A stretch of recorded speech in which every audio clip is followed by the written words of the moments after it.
Imagine this situation. Alice and Ben are stuck at home and incredibly bored, so they decide to play a game. They'll take turns and toss one of Ben's coins until they reach 10 tosses in total. At the end, if more heads than tails come up, Alice will pay Ben 10p for every heads over 5. If the opposite occurs, then Ben will pay Alice. If 5 of each face come up, they'll toss again.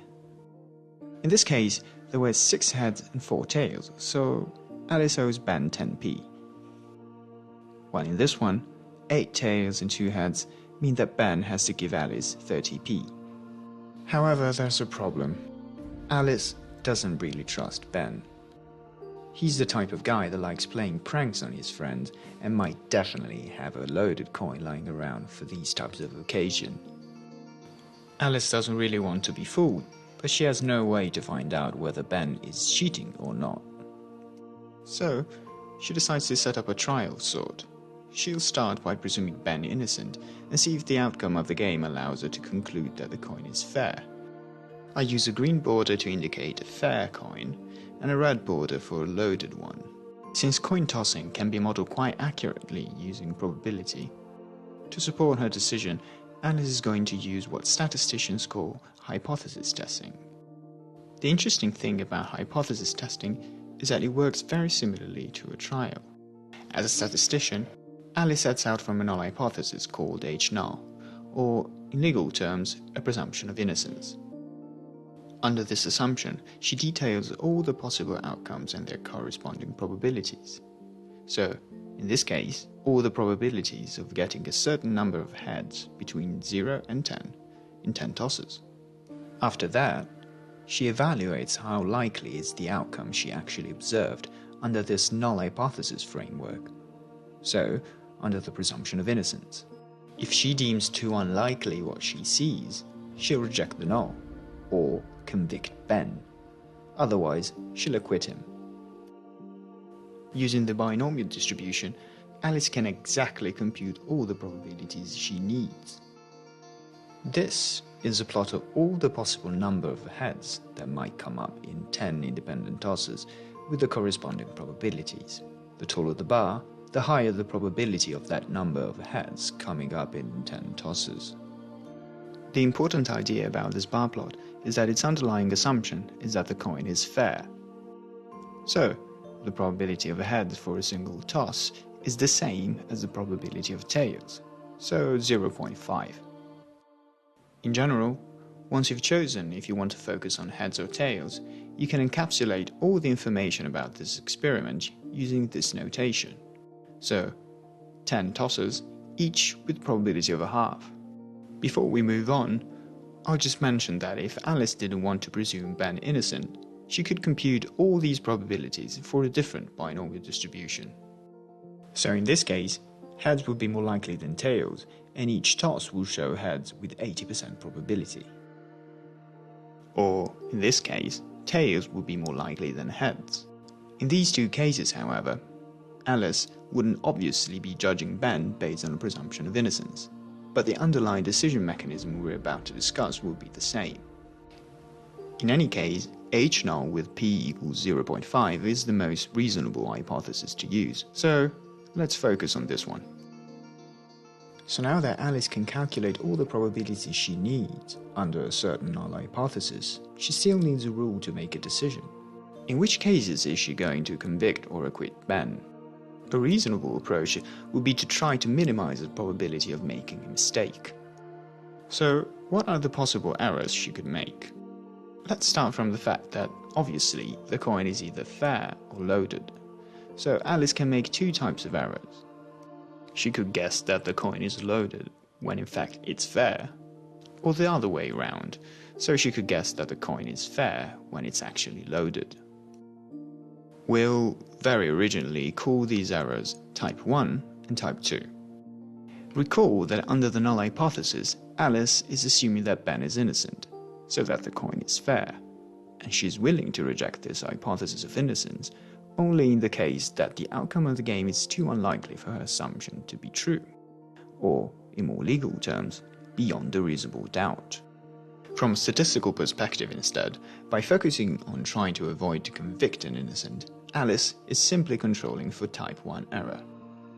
In addition to that, while for type 1 error the probability of a heads for a single toss can only be 0.5, in the case of type 2 error this is not at all clear.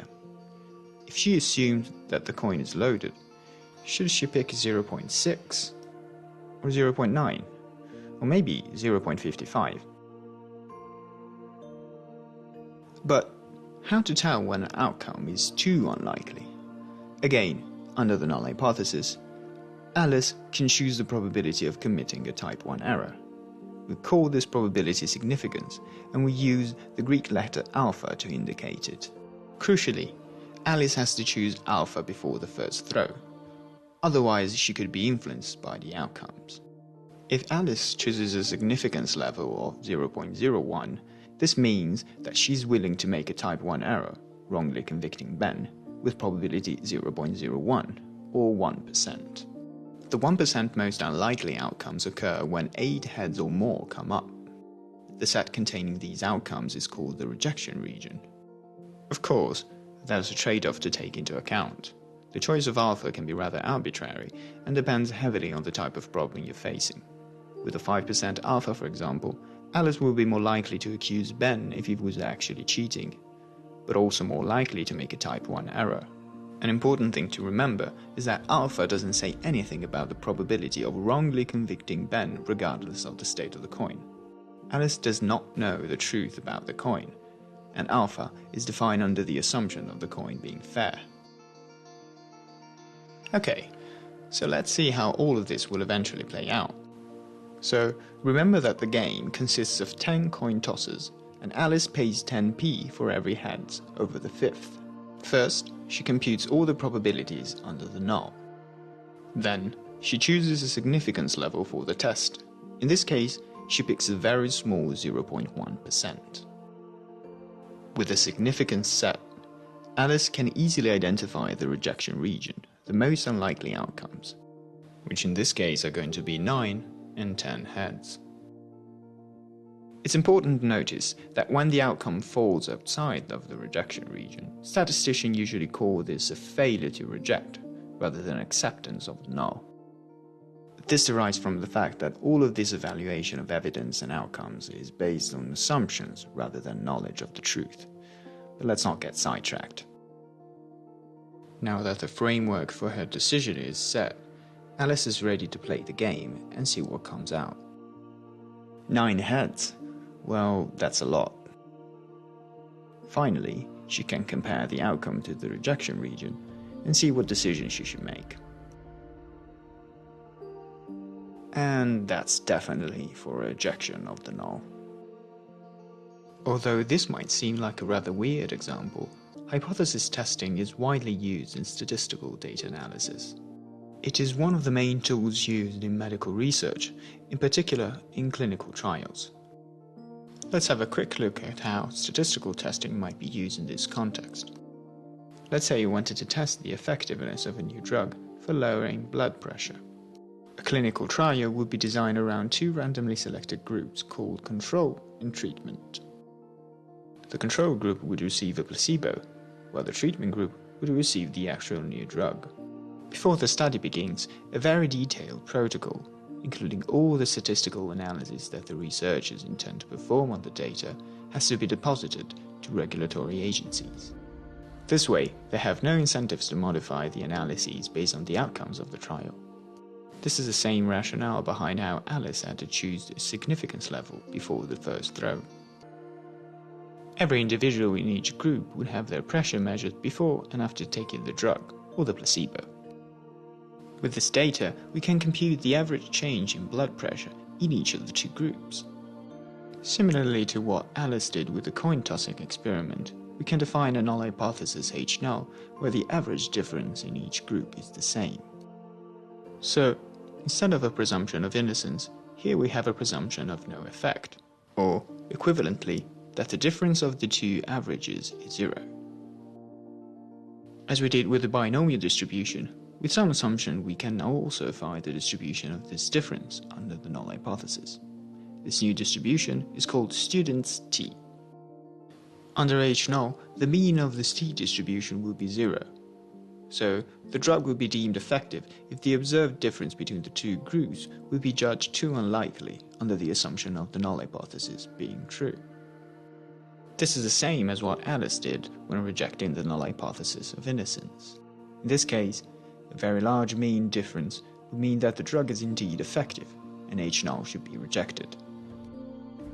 Despite being a very old procedure, hypothesis testing is one of the most widely used tools in statistical analysis to this day. Many have criticized its use and misuse, and the debate among statisticians about its value is far from being settled.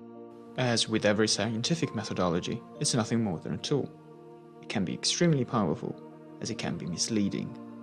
It is up to the wisdom and experience of the statistician to know how and when to use it.